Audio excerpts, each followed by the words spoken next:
So, Samsung made the Z Fold 7 insanely thin. Maybe a bit too thin. And let me tell you straight up, this helps the phone, but maybe also hurts the tablet a bit. However, this is the first Fold from Samsung that I can carry around in my day-to-day life with it feeling like a normal phone and not some prototype. So, why do people even want foldables, right? You gotta really ask yourself that. Well, it all comes down to wanting the versatility of a device that can, both act as a phone and then also open up to be a tablet, right? These things always sound cool on paper, right?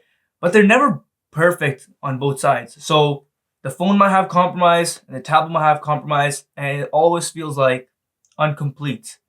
But this is the first phone from Samsung where most of these compromises have been fixed. They've been removed. And not just because Samsung wanted to remove it, but because they had to remove it. And that's because of what the competition is putting out in their foldables. First off, we have the new cover display. So this year, Samsung has made the display a bit taller and a lot wider. And the phone has been trimmed down so much, like it is half the thickness almost of last year. This thing is barely thicker than my S23 Ultra. And the best part, it weighs less than a S25 Ultra, which is nuts, making this phone feel so comfortable to hold and truly feeling like a regular bar phone, a flagship slab phone. And that's just talking about it in the phone formation, not even the tablet. How is the tablet? Well, you get a massive screen upgrade. So the screen has gone from 7.6 inch last year to now a 8-inch panel. And you know what? The crease is also a lot better. Obviously, it's still noticeable, but after a few hours of use, you're gonna forget the crease was even there. This thing still remains king for playing games or watching YouTube or wanting to sit down and just binge some shows. This is still great for entertainment. The speakers, however, I can't really say this much the same. Because the phone's a lot thinner, there's just less internal room to work with, so the speakers have had a downgrade versus last year's Fold 6. There's still stereo speakers. You still got your left and right, but the way they're placed now, if I'm holding my phone like this, my hands are naturally going to be covering the speakers. So now you have to hold the phone upside down like this. But now the camera gets in the way and all the volume and power keys are on the bottom. So there's that as well. Not that big of a deal, but I know it might be a deal breaker for some. The hinge, however, it's a strange one. The phone is a lot thinner, so the hinge obviously has to be designed in a different way. And this year, doing so, the hinge is a lot stiffer to open. So when it's opening like this, you really have to pry at it. And sometimes if you have slippery fingers, it might even slip and not open. So, if Samsung adds some kind of grip here on the next phone, some ridge, it'll be a lot better. But overall, it's an improvement. One big thing I forgot to mention is that the S Pen support is gone, right? We all thought that the S Pen would eventually merge in with the Z series. You know why?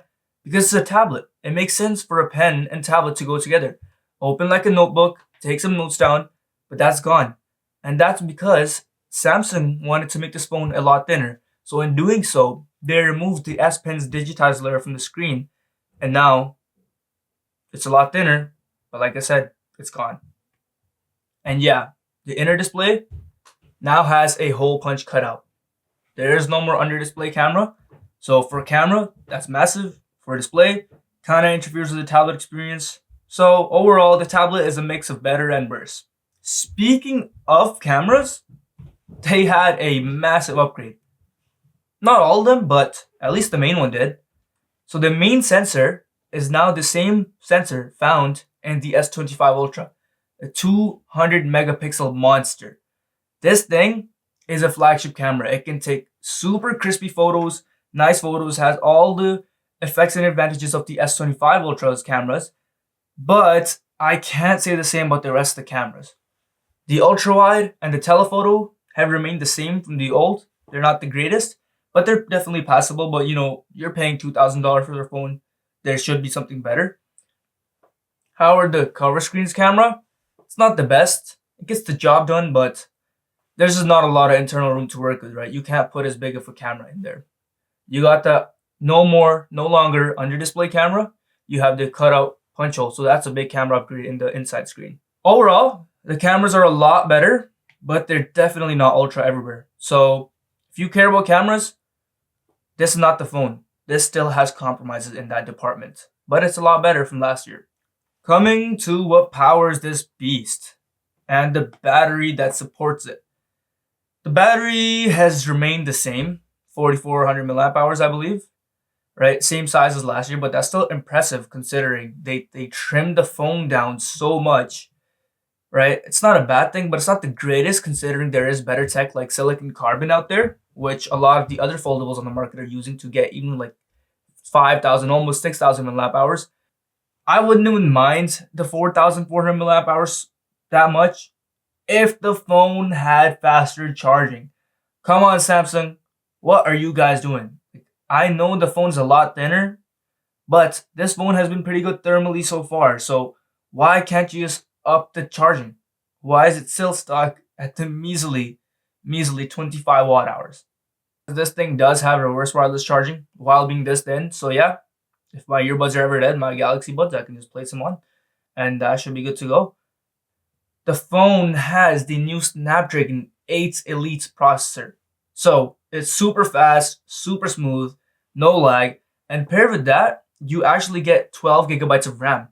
So it's perfect for multitasking. This is a multitasking demon. You can have like multiple split screen apps open, and that stuff also just got a new software improvement. So overall, the tablet experience has greatly improved in the software and multitasking departments. And then you also have all the new AI features, which is not specific to this phone, but you have the now bar, you have circle search, you have all the Google features, which 100% a lot of other Android phones will be getting too. That stuff really does elevate the experience. So to round it all off, this phone is a generational upgrade over the last. Like, it completely stomps the Z Fold 6.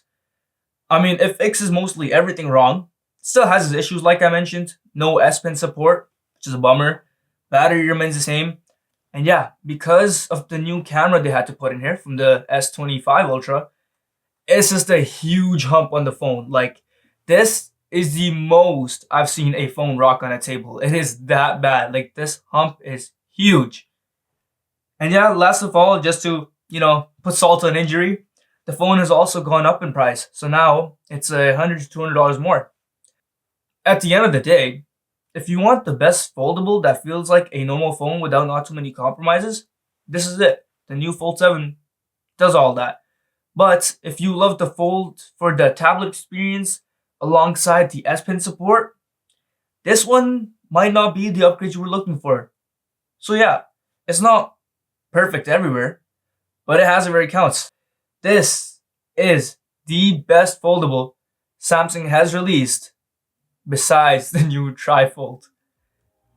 Yeah, that's all I have to say about this phone, and if you guys liked, please leave a comment, maybe share the video.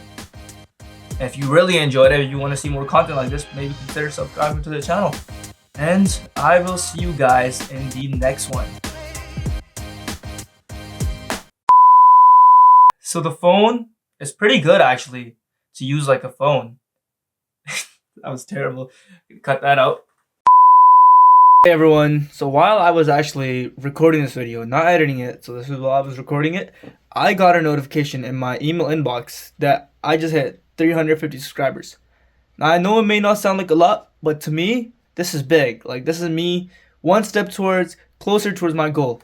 So for that, I really want to take my time out and thank everyone who's been watching. Thank everyone who's subscribed so far. It means a lot, and thank you so much for the support, because this is my dream, to make this a big community one day that we all can have fun, share our thoughts, share tech, share knowledge. So for that to become one step closer to that, it makes me really happy. And from the bottom of my heart, thank you so much, guys. And I hope you guys